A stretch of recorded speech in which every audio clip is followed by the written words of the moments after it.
El tema que yo tuve anterior a este, ¿se recuerdan de qué era? ¿Sobre qué? El vino del furor de su fornicación, ¿verdad? Y que ese mensaje forma parte del mensaje de ¿cuál de los tres ángeles? El segundo. Y para nosotros, como adventistas, cuando explicamos el mensaje de los tres ángeles, por ejemplo, cuando leemos el primero, que habla acerca del juicio, lo explicamos, ¿verdad? Le enseñamos a la gente cuándo comenzó el juicio, quién es nuestro juez, quién es nuestro abogado, quiénes son los testigos. Cuando decimos que tenemos que adorar a Dios o al Creador, decimos que es referencia al sábado, que Dios dejó como monumento, como señal de que es creador de todas las cosas, y que señala al cuarto mandamiento. Cuando leemos el segundo mensaje, que es del vino, del furor de su fornicación, decimos que son las falsas doctrinas de Babilonia, y decimos que Babilonia está conformado por una iglesia que surge del antiguo imperio romano y que, unido con el poder político y las hijas, y sus hijas o la imagen, conforman lo que es Babilonia, ¿verdad? Y que ella está dando vino de sus enseñanzas falsas al mundo. Pero cuando llegamos al mensaje del tercer ángel, cuando se da una amonestación que dice aquella persona que recibe la marca o adora a la bestia, ¿qué va a pasar? ¿Qué es la amonestación que dice Dios? Él también beberá del vino de la ira de Dios, y también lo explicamos. ¿Qué significa la marca? ¿Qué significa la marca de la bestia? ¿Qué es la marca de la bestia? La ley dominica del domingo, ¿verdad? Y si yo les pregunto ¿qué es la bestia? ¿Qué me dirían? No, el papa no, el papado. El papado, la institución, el sistema. Cuando decimos que beberá, aquella persona que recibe la marca y adora a la bestia, beberá del vino de la ira de Dios, ¿cómo explica usted eso a otra persona? ¿Qué es el vino de la ira de Dios? ¿Qué es el vino de la ira de Dios? Es la venganza de Dios hacia el pecado. Es la retribución, es la actitud de Dios hacia el pecado, que se representa como vino porque derrama la sangre de los impíos, ¿verdad? Pero llegamos a una parte donde se nos complica la cosa. Cuando dice, y será atormentado con fuego y azufre delante de los santos ángeles y del Cordero, y el humo de su tormento sube por los siglos de los siglos. No tienen reposo de día y de noche los que adoran a la bestia y a su imagen, y nadie que reciba la marca de su nombre. Les pregunto, cuando una persona muere, ¿sigue viva después de la muerte? ¿Y cómo explicamos esto que son atormentados por los siglos de los siglos, no tienen reposo de día y de noche? Bueno, para eso estamos aquí. En esta oportunidad vamos a hablar sobre eso. El humo de su tormento. Así mismo sentados vamos a inclinar el rostro para hablar con nuestro Dios. Amante Padre Celestial, muchas gracias te damos, Señor, por la oportunidad que nos das de congregarnos de nuevo en esta hora para aprender de tu palabra. Es un gran privilegio que tenemos, Señor, de poder estudiar tu palabra libremente. Y te pido, Señor, que esta verdad que está aquí en el mensaje de los tres ángeles, muchas veces da como miedo, pero es un mensaje de esperanza. Y permite, Señor, que lo podamos asimilar con la ayuda de tu Santo Espíritu y tus santos ángeles, que nos des inteligencia y sabiduría para comprenderlo. Te lo imploramos y te lo agradecemos en el nombre santo de Cristo Jesús. Amén. En esta oportunidad vamos a hablar sobre ¿qué? El humo de su tormento. Y nosotros como adventistas sabemos que los muertos nada saben y que el espíritu tampoco es eterno. ¿Estoy equivocado o estoy en lo correcto? Claro, es así, ¿verdad? Y que ningún ser humano es eterno. Vamos a leer nuevamente el mensaje del tercer ángel, Apocalipsis 14, 9. Y un tercer ángel lo siguió diciendo a gran voz: si alguno adora a la bestia y a su imagen y recibe la marca en su frente o en su mano, él también beberá del vino de la ira de Dios que ha sido vaciado puro en el cáliz de su ira, y será atormentado con fuego. ¿Y qué más? Y azufre delante de los santos ángeles y del Cordero. El humo de su tormento, ¿qué pasa con ese humo? Sube. ¿Por cuánto tiempo? Por los siglos de los siglos. Y mira lo que pasa con estas personas. No tienen reposo de día y de noche los que adoran a la bestia y a su imagen, ni nadie que reciba la marca de su nombre. Para entender este mensaje, tenemos que tener presente primero algo, y es que los libros proféticos como Daniel, Ezequiel y Apocalipsis están escritos con lenguaje literal. ¿Y cuál es el otro lenguaje que se utiliza? Simbólico o profético. ¿Usted entiende lo que es un lenguaje profético o un lenguaje simbólico? Un lenguaje literal es que lo que usted lee, eso es lo que dice. Y el lenguaje simbólico es que las figuras o personajes son una representación simbólica de una realidad. ¿Sí? Por ejemplo, en la Biblia, en Apocalipsis, se habla de dragón y de bestia. Les pregunto, ¿eso es literalmente?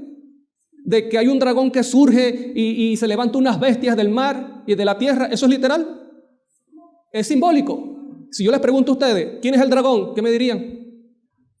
Satanás. La misma Biblia se da la interpretación. Apocalipsis 12:9 dice, el dragón, la serpiente antigua que se llama Diablo y Satanás.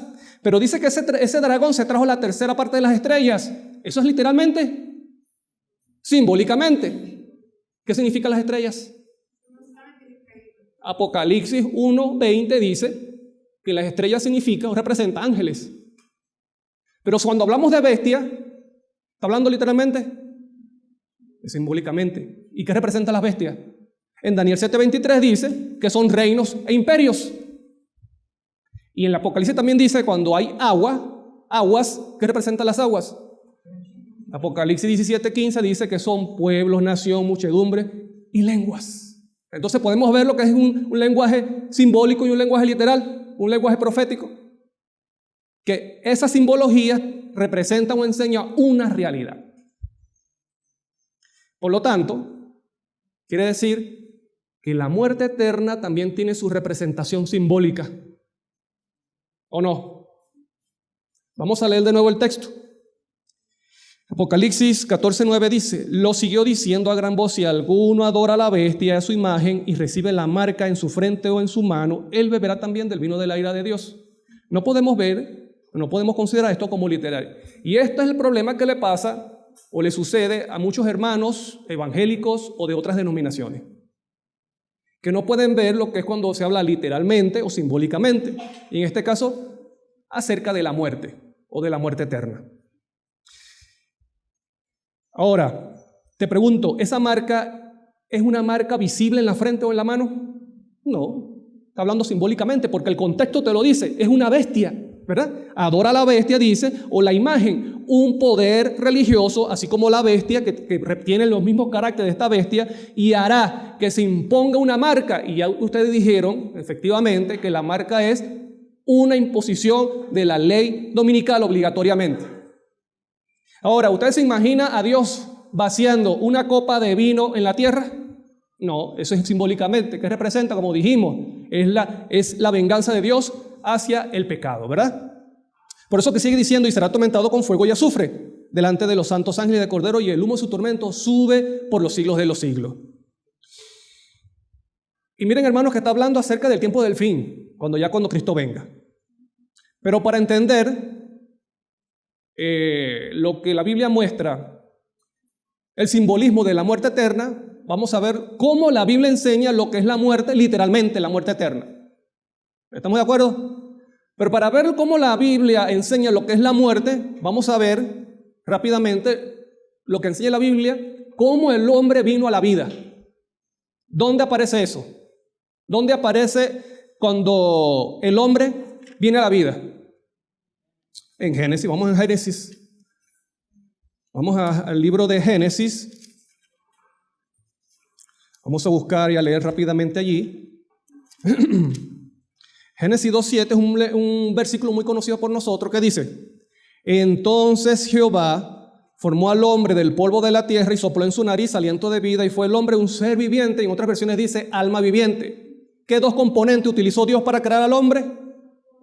Polvo, que era tierra. Con el polvo, ¿qué hizo?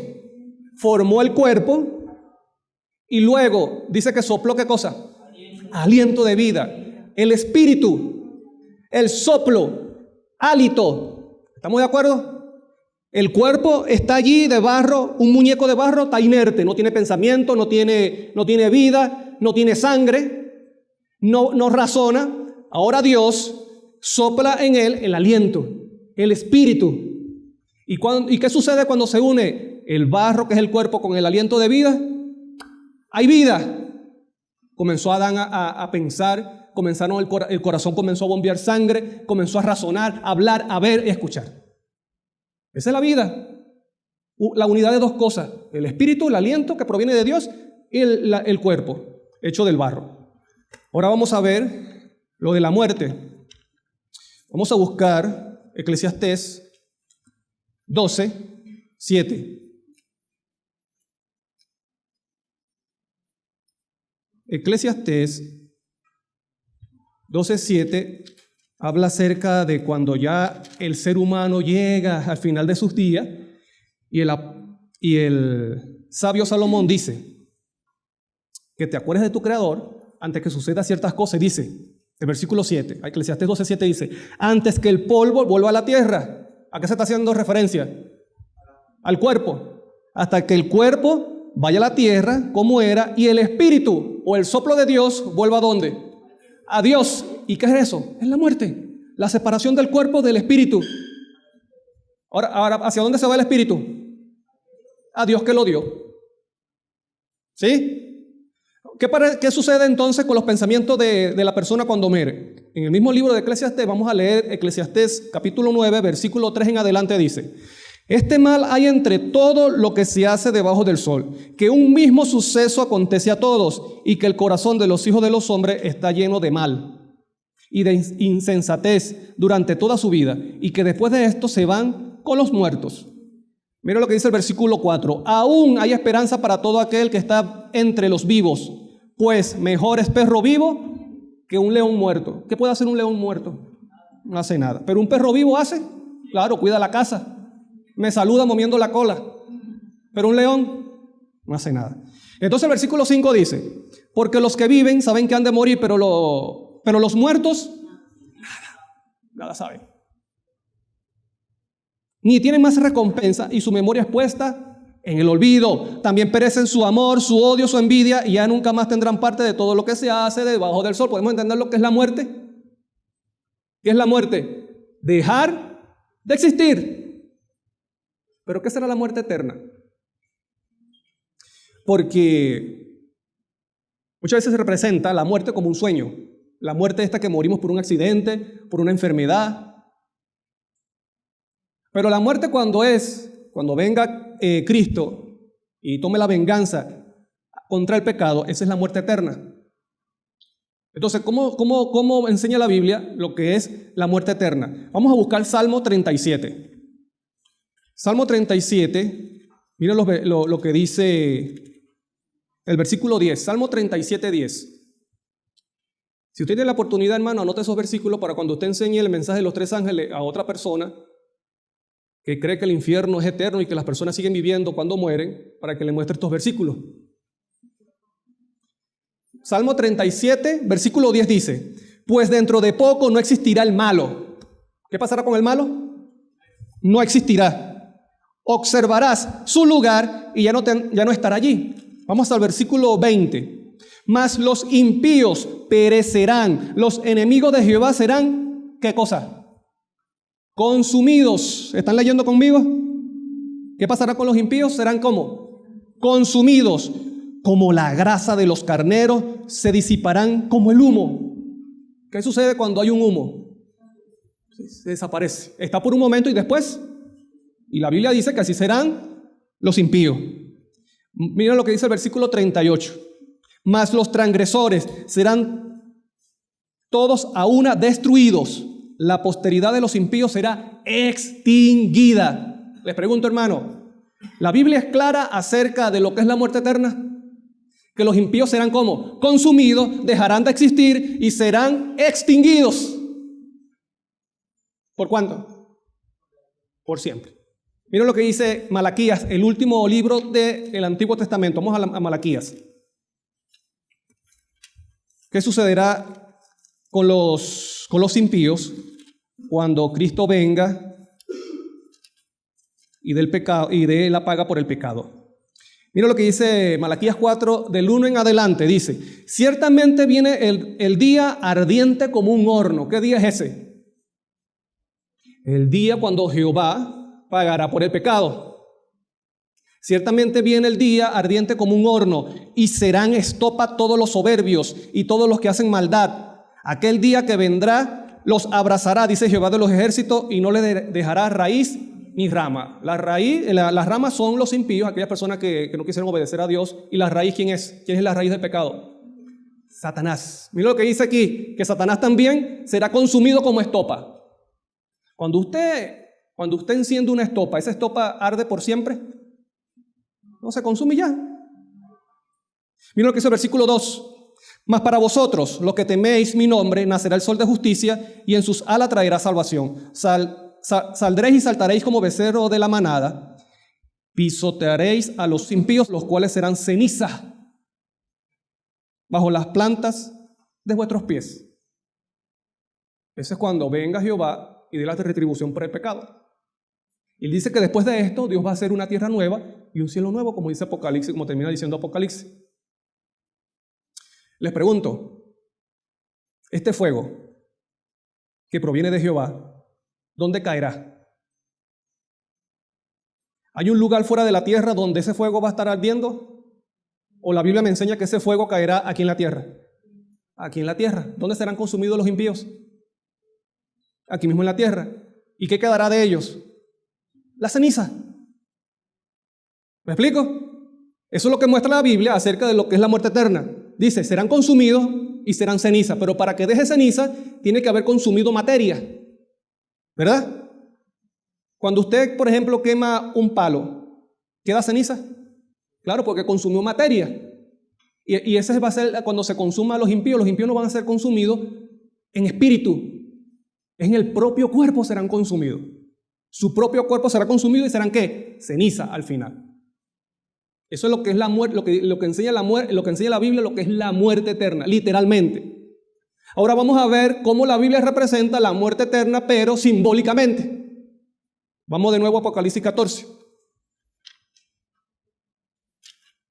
Apocalipsis 14. El versículo 9, después de que dice de la ira de Dios, dice, y será atormentado con fuego y azufre delante de los santos ángeles. El versículo 11 dice, el humo de su tormento sube por los siglos de los siglos. No tienen reposo de día y de noche los que adoran a la bestia y a su imagen.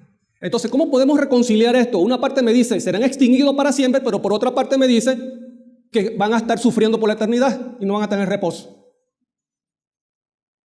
Porque la muerte también es representada como simbólicamente. Y saben ustedes, hermanos, que cuando la Biblia te muestra esto, en este caso, la muerte, simbólicamente, el contexto te da la explicación. El contexto te dice cuando está hablando literalmente o simbólicamente. Por ejemplo, vamos a leer el mismo libro de Apocalipsis. El mismo libro de Apocalipsis. Vamos a leer capítulo 19. Capítulo 19, versículo 1 en adelante dice, después de esto oí una gran voz como de una gran multitud en el cielo que decía, aleluya, salvación, honra, gloria y poder son del Señor Dios nuestro, porque sus juicios son verdaderos y justos, pues ha juzgado ¿a quién? Dice allí que ha juzgado ¿a quién? A la gran ramera. Pregunto, ¿eso es literal o es simbólico? Es simbólico. ¿A quién representa la gran ramera?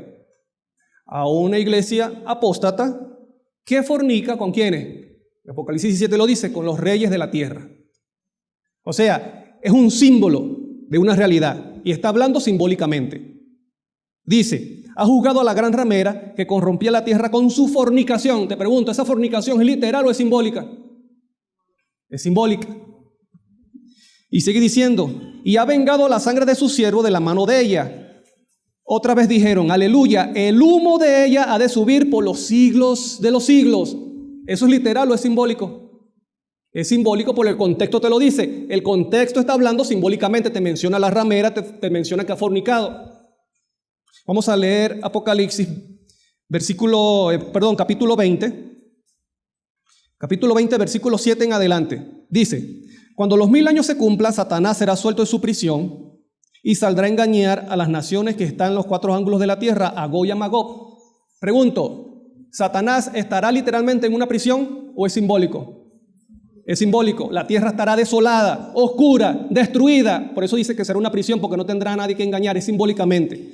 Dice, saldrá luego de eso, bueno, van a resucitar los impíos. Por eso dice que saldrá a engañar a las naciones, que las representa como ¿qué? Como Gog y a Magog, que son los pueblos que fueron enemigos del pueblo de Israel. Por eso Gog y Magog es un símbolo de los pueblos enemigos del pueblo de Dios. A fin de reunirlos para la batalla, su número es como la arena del mar, subieron sobre la anchura de la tierra, rodearon al campamento de los santos. ¿Cuál es el campamento de los santos? Dice allí, la ciudad amada, o sea, la nueva Jerusalén. Pero de Dios descendió fuego del cielo, ¿y qué pasó? Los consumió. ¿Dónde están estas personas? ¿Están en el cielo? ¿Están en otro planeta? ¿Dónde están? Aquí. ¿Dónde cae ese fuego? Aquí. ¿Dónde son consumidos? Aquí. Y dice el versículo 10, y el diablo que los engañaba fue lanzado en el lago de fuego y azufre, donde estaba la bestia y el falso profeta, y serán atormentados día y noche por los siglos de los siglos. ¿Por qué vemos que esto es simbólicamente? Porque el contexto te lo dice. Gog y Magog, prisión. Otro símbolo, la bestia, falso profeta, son símbolos.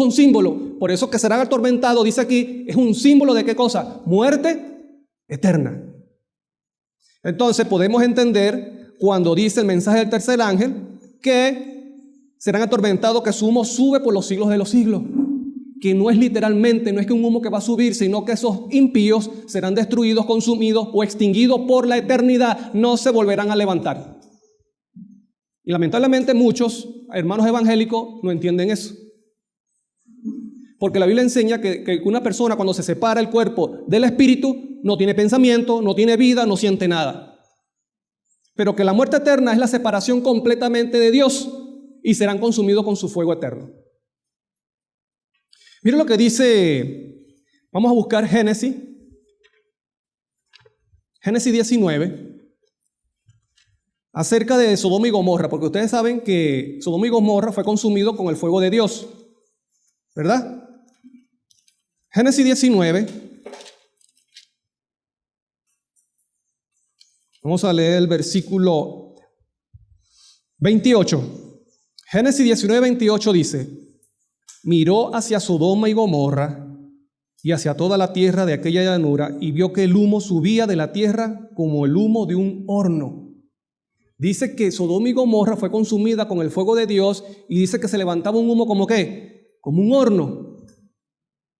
Ahora, hermano, vamos a buscar Judas, el único capítulo que tiene Judas, capítulo 1, y vamos a leer versículo 7. Miren lo que dice Judas. Judas está antes de Apocalipsis. La carta de Judas 1:7.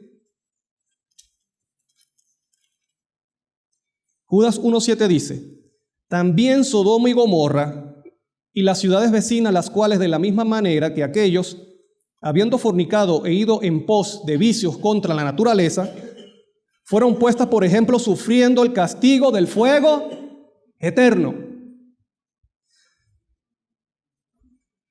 ¿Fueron consumidos con el fuego qué? Eterno. Ahora, ¿en Sodoma y Gomorra todavía está ardiendo el fuego eterno? No, usted va a Sodoma y Gomorra, hermano, eso es una devastación, eso ahí no se levantó ni un árbol. Pero ¿será que ese fuego eterno cumplió su misión? ¿Cumplió la misión, el propósito? Pregunto, ¿Sodoma y Gomorra se volvió a levantar? No, ¿por qué? Porque fueron consumidos con un fuego eterno. ¿Y cuál es el fuego eterno? Es un fuego que proviene de Dios y no se apaga hasta que cumpla su propósito. ¿Cuál es el propósito? Consumir, destruir. Y dice que eso que consumió no se volverá a levantar. Ahora te pregunto, ¿qué pasará con los impíos que van a ser consumidos con el fuego eterno de Dios? ¿Estarán sufriendo por la eternidad? No. ¿Será que serán consumidos eternamente, completamente y no volverán a levantarse? Así como no se ha levantado Sodoma y Gomorra. Pero tal vez ustedes o alguna persona dirá, bueno, pero ¿qué pasa con el relato de Rico y Lázaro? Y fue mencionado por el mismo Cristo Jesús, así dice. Cristo Jesús habló del infierno y que la persona estaba viva sufriendo allí. Pero si vemos ese relato que contó Jesús, es una parábola. ¿Y qué es una parábola? Una parábola es un lenguaje metafórico.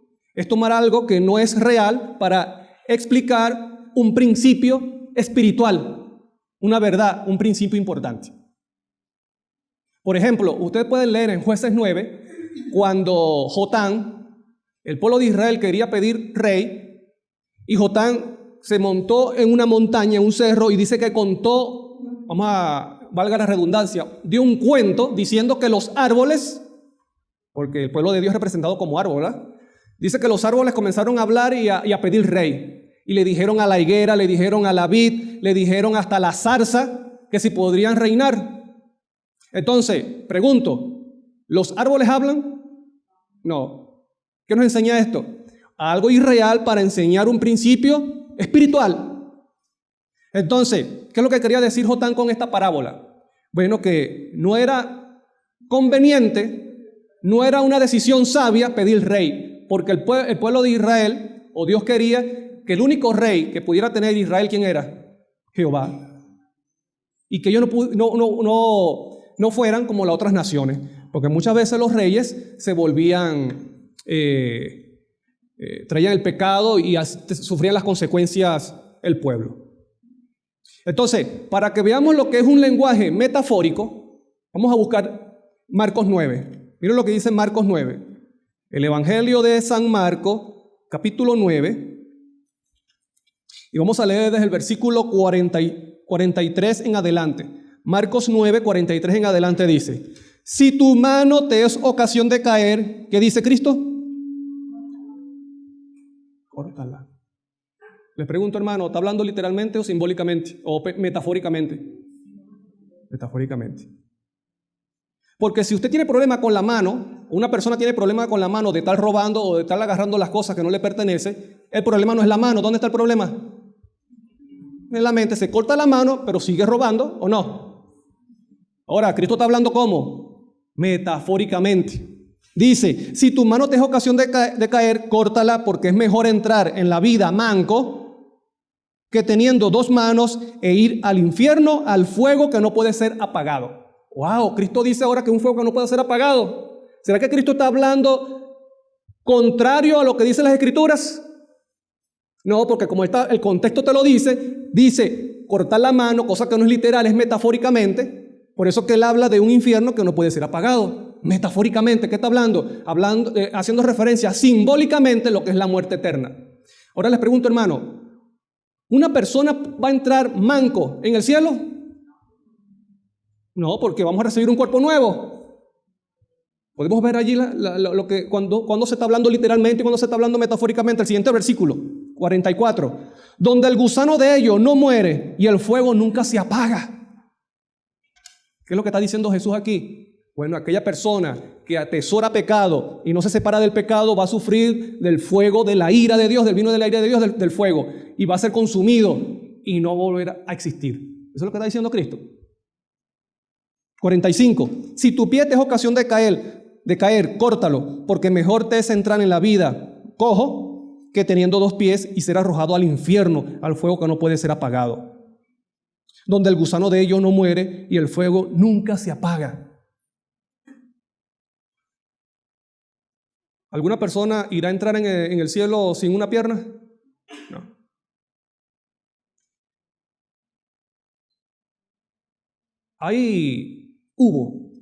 Hubo fieles de Dios que fueron comidos por leones. ¿Cómo resucitarán esas personas? ¿Incompletos o completos? Completos. El 46, donde el gusano de ellos no muere y el fuego nunca se apaga, y si tu ojo te es ocasión de caer, sácalo, porque mejor es entrar en el reino de Dios con un ojo que teniendo dos y ser arrojado al infierno. Entonces vemos cuando se está hablando literalmente y cuando se está hablando metafóricamente. Así que el mensaje de los tres ángeles es un mensaje hermoso, aunque aparezca este pasaje acerca del humo de su tormento que sube por los siglos de los siglos. Dice, porque en este mensaje hay esperanza. Dios da una advertencia, es porque hay posibilidad de poder evitar la causa de poder sufrir esta ira de Dios. Mira lo que dice el versículo 9. Vamos a leer de nuevo el mensaje del tercer ángel.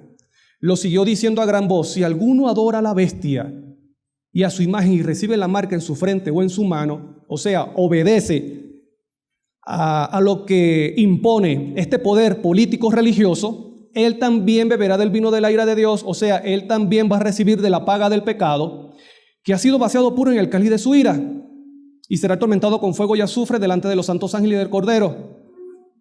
O sea, sufrirá del fuego, el fuego eterno de Dios. Hermano, en ese fuego será consumido Satanás. Claro. Y muchas personas piensan que el infierno es un lugar, ahora presente, donde el que tiene el control y es el señor del infierno, ¿quién es? Satanás. Pero la Biblia dice que el infierno va a ser destruido. Satanás, el dragón y el falso profeta. Por lo tanto, el infierno está en el futuro, no está ahora presente.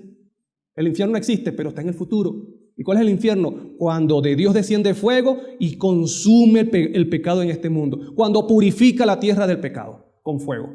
Y ese pecado no se volverá a levantar porque fue consumido con el fuego eterno de Dios. ¿Cuáles son las dos recompensas o las dos pagas que recibirá en el tiempo del fin el ser humano? ¿Alguien sabe?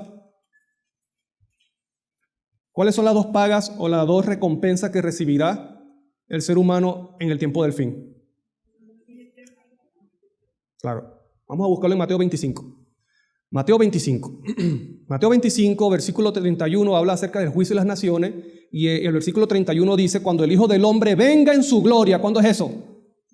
La segunda venida. O sea, está hablando en la venida de Cristo en el futuro, y dice que serán reunidas delante de Él las naciones, todos los seres humanos. Los que hicieron bien, bueno, serán apartados.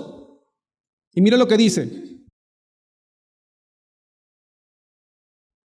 Él le dirá: bueno, como estuve enfermo, me visitaste en la cárcel, estuve hambriento y me alimentaste. Y las personas que hicieron eso, que fueron fieles a Dios, le dirán: bueno, Señor, ¿y cuándo hicimos estas cosas? Y dice: bueno, cuando se lo hiciste a estos pequeños, a mí también me lo hiciste. Y serán entonces apartados para vida eterna. Pero luego le dice a los impíos que tuve sed y no me diste de beber, y tuve hambre y no me diste de comer. Y los impíos le dirán: bueno, Señor, pero ¿cuándo te vimos hambriento o sediento? El 44 dice: entonces también ellos les responderán diciendo: Señor, ¿cuándo te vimos hambriento, sediento, forastero, desnudo, enfermo, en la cárcel y no te servimos? El 45 dice: entonces les responderán diciendo: de cierto os digo que cuanto se lo hiciste a uno de estos, no se lo hiciste a uno de estos más pequeños, tampoco a mí me lo hiciste. Irán esto al castigo eterno y los justos a la vida eterna. Pero ¿cuál es el castigo eterno? ¿Será tormento eterno? Exactamente. Vamos a Romanos 6:23. Romanos 6:23 dice: porque la paga del pecado no dice tormento eterno, sino que es muerte. Pero la dádiva o el regalo de Dios es vida eterna en Cristo Jesús. Está en la contraparte: vida eterna o muerte eterna, desaparición por la eternidad. ¿Cuántos quieren evitar el vino de la ira de Dios y el fuego de su tormento? No es necesario levantar la mano, ¿verdad? Todos lo queremos. Pero en ese mensaje está la esperanza para evitar esas cosas. Y para eso vino Cristo. Porque ¿qué merecía el hombre? ¿Y qué muerte? Muerte eterna. Pero Cristo vino para que nosotros pudiéramos recibir vida eterna. Por eso dice que es su regalo. Pero el pueblo de Dios tiene que experimentar algo para poder evitar el vino de la ira de Dios y ese fuego. Vamos de nuevo a Apocalipsis 14, al mensaje del tercer ángel. Apocalipsis 14, vamos a leer del versículo 11 y 12. El humo de su tormento sube por los siglos de los siglos. No tienen reposo de día y de noche los que adoran a la bestia y a su imagen, ni nadie que reciba la marca de su nombre. Versículo 12. Aquí está la perseverancia o la paciencia de ¿quiénes? De los santos. ¿Quiénes son estos? Los que guardan los mandamientos de Dios y la fe de Jesús. En otras palabras, quiere decir, la fe que tuvo Jesús. Nadie puede guardar los mandamientos de Dios si no tiene la fe de Jesús. ¿Usted sabía eso? Nadie puede guardar los mandamientos de Dios si no tiene la fe de Jesús. Y nadie que tenga la fe de Jesús puede decir, yo estoy guardando los mandamientos. Nosotros como adventistas, tal vez sería de más de preguntarle cuáles son los mandamientos, ¿verdad? Lo sabemos. Pero es importante saber cuál es la fe de Jesús. Porque solamente dice aquí, los que son santos son los que guardan los mandamientos de Dios y tienen la fe de Jesús, y ellos son los que van a evitar la marca de la bestia. ¿Cuál será la fe de Jesús?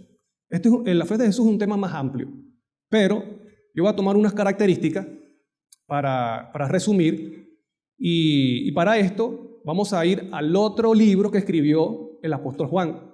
Hemos estudiado aquí lo que escribió Juan en su mensaje escatológico. Ahora vamos a ver lo que escribió Juan en el Evangelio. Vamos a buscar Juan 8. Miren lo que dice Juan 8 acerca de la fe de Jesús.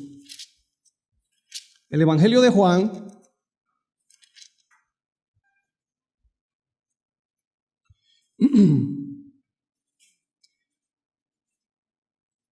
capítulo 8, versículo 28. Juan 8, 28 en adelante dice: Les dijo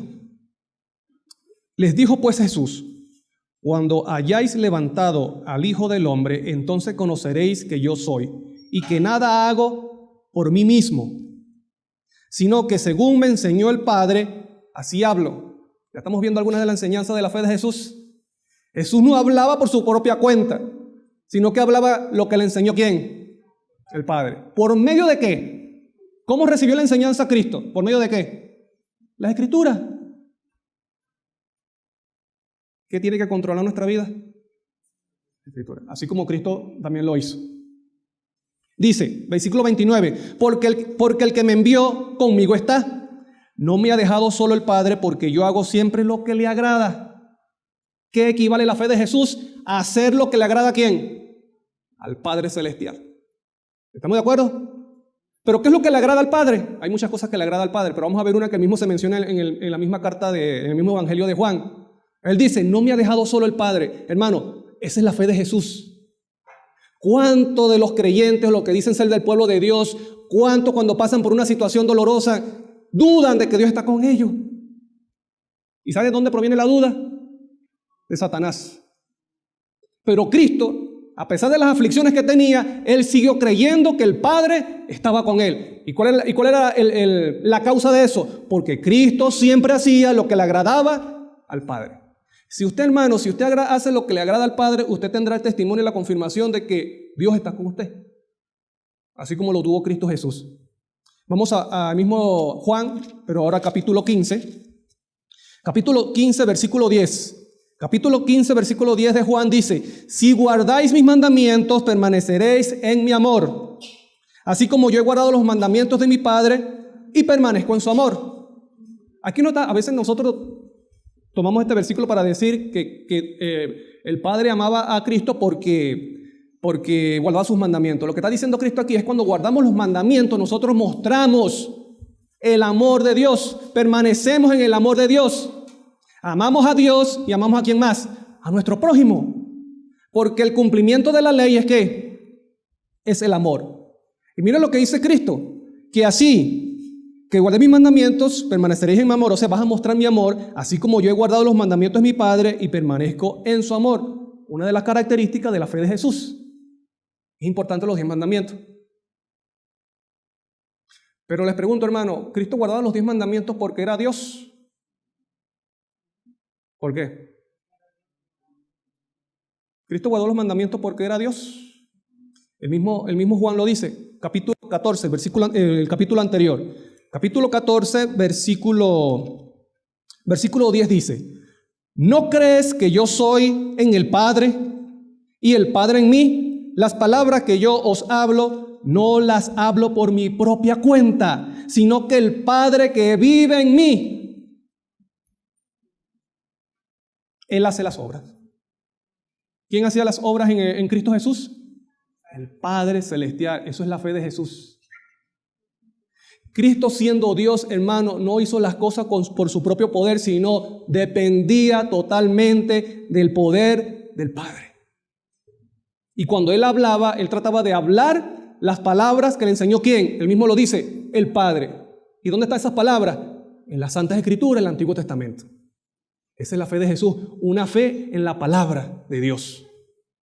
Nos lleva a guardar los mandamientos, pero que esa obra no son nuestras, sino que es la obra de Dios en nosotros. Otra característica de la fe de Jesús, Juan 18, cuando Jesús lo fueron a apresar para llevarlo a juicio, versículo 5 dice, 5 en adelante dice, le respondieron, porque él preguntó, ¿a quién buscáis? Después que oró en el Getsemaní. Le respondieron, a Jesús Nazareno. Jesús les dijo, yo soy. Estaba también con ellos Judas, el que lo entregaba. Cuando les dijo, yo soy, retrocedieron y cayeron a tierra.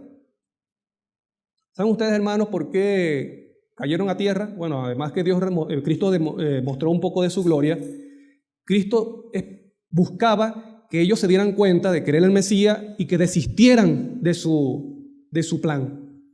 Buscaba la salvación de ellos mismos, de estas personas que lo iban a apresar. Lamentablemente fueron tercos y persistieron en su decisión. Dice que se levantaron, todos aturdidos y con temor. Versículo 7 dice, volvió pues a preguntarles, ¿a quién buscáis? Ellos dijeron, a Jesús Nazareno. Respondió Jesús, os he dicho que yo soy. Si me buscáis a mí, dejad ir a estos, a los discípulos. Esto dijo para que se cumpliera aquello que se había dicho, de los que me diste, no perdí ninguno. Entonces Simón Pedro, que tenía una espada, la desenvainó, hirió al siervo del sumo sacerdote y le cortó la oreja derecha. Miren la actitud de Pedro, pero ¿cuál fue la actitud de Jesús? Jesús entonces dijo a Pedro, mete tu espada en la vaina. La copa que el Padre me ha dado, ¿no la debe beber? ¿Podemos entender lo que es la fe de Jesús? ¿Cuál era la copa del Padre? ¿Cuál era la voluntad del Padre? Que Cristo muriera por el pecado. Pero esa muerte no era una muerte simple, una muerte sabrosa, era un sufrimiento. Y saben ustedes, hermanos, que la copa que iba a beber Cristo Jesús era la muerte eterna. Porque dijimos que la paga del pecado es ¿qué? Es la muerte. Ahora pregunto, ¿Cristo cometió pecado? No cometió pecado, pero Él estuvo dispuesto a cargar el pecado de la humanidad sobre Él y recibir la paga por ese pecado. ¿Y cuál era la paga? Muerte eterna. Y Él siguió adelante a pesar, porque lo que le conjugaba a Cristo, lo que le daba temor y lo que lo mortificaba y le preocupaba era que la muerte se separase completamente o eternamente del Padre Celestial. Pero aún así, ¿qué pasó con Cristo? ¿Retrocedió al plan? No, le dijo a Pedro, la copa que me ha dado, ¿no la voy a beber? Esa es la fe de Jesús. Seguir confiando en el amor y en el cuidado del Padre Celestial a pesar de las aflicciones que podamos estar sufriendo. Y muchos en el tiempo del fin van a dejar la fe, van a dejar el cuerpo de Cristo por no sufrir, para no sufrir. Pero, ¿qué es la fe de Jesús? Mantenerse fiel a los mandamientos de Dios, hacer lo que le agrada al Padre, a pesar de que se me esté cayendo el cielo encima. Y la actitud de Cristo Jesús en la cruz, hermano, es tremendo. Porque cuando Él estaba allí en la cruz, ¿qué hacían los demás? Los que estaban allí viendo la cruz, ¿qué hacían? Se burlaban, vituperiaban. Ah, si eres el Mesías, sálvate. Pero ¿qué fue la actitud de Cristo hacia ellos? Señor, perdónalos porque no saben lo que hacen. Esa es la fe de Jesús. ¿Cuál es la actitud hacia nuestros enemigos? Hacia aquella persona que habla mal de mí, aquella persona que tiene un mal espíritu hacia mí. ¿Cuál es mi actitud hacia esa persona? También yo le respondo de la misma forma. Esa es la fe de Jesús. Y saben ustedes, hermanos, lo maravilloso es que Cristo Jesús está dispuesto a ofrecernos esa victoria a nosotros que somos débiles. Porque yo quiero decirles, hermanos, que ninguno de nosotros que estamos aquí tenemos poder para guardar los mandamientos. Ninguno podemos. Esa es una deuda infinita que un ser humano no puede pagar. Solo la pagó Cristo Jesús por nosotros. Por eso que estas personas que están en el monte de Sión con el Cordero, pues dice, el Cordero de Dios que fue inmolado.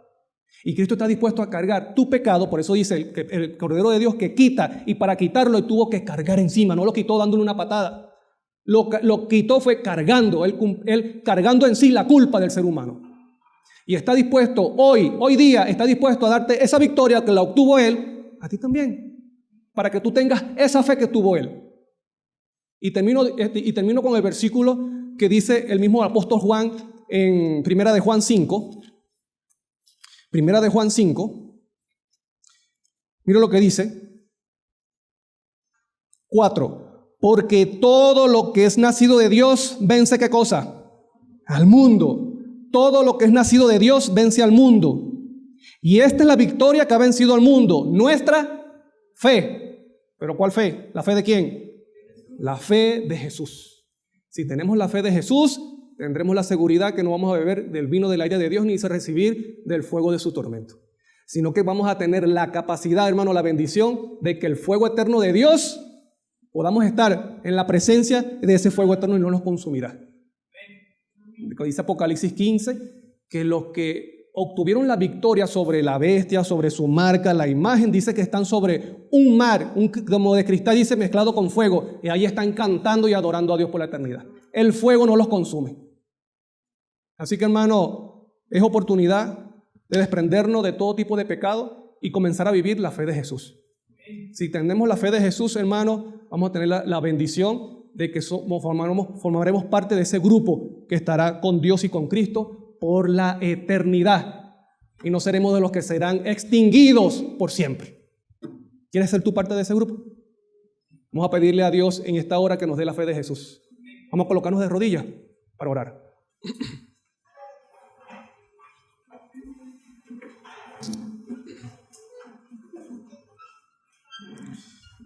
Oremos. Amante y eterno Padre Celestial, muchas gracias te damos, Señor, porque a pesar de tanto pecado que abunda en el mundo y la desgracia que le vino al ser humano, tú has dejado un mensaje precioso en el cual nos das una dirección de lo que va a ser los poderes de este mundo juntamente con el dragón que es Satanás para dominar a los habitantes de esta tierra como al pueblo a tu pueblo. Pero permite, Señor, que podamos recibir en nuestra vida el secreto para no recibir la marca ni beber del vino de tu ira. Te pido, Señor, de que nos des cada día esa hambre, ese anhelo, ese deseo de tener la fe que tuvo Cristo Jesús, que es una obediencia y un amor a tus principios, a ti, pero también ese trato especial a nuestro prójimo, hasta a nuestros enemigos. Te pido, Señor, de que como seres humanos que somos débiles, danos esa victoria. Y permite, Señor, que en nuestro corazón cada mañana exista el anhelo de recibir de tu gracia y de esa fe maravillosa para vencer el mundo, nuestras pasiones, nuestro yo y también a Satanás cada día de nuestra vida hasta que vengas a buscarlo. Te lo imploramos y te lo agradecemos, no por mérito propio, pero sí en los méritos santos de Cristo Jesús. Amén. Que el Señor les bendiga, hermano.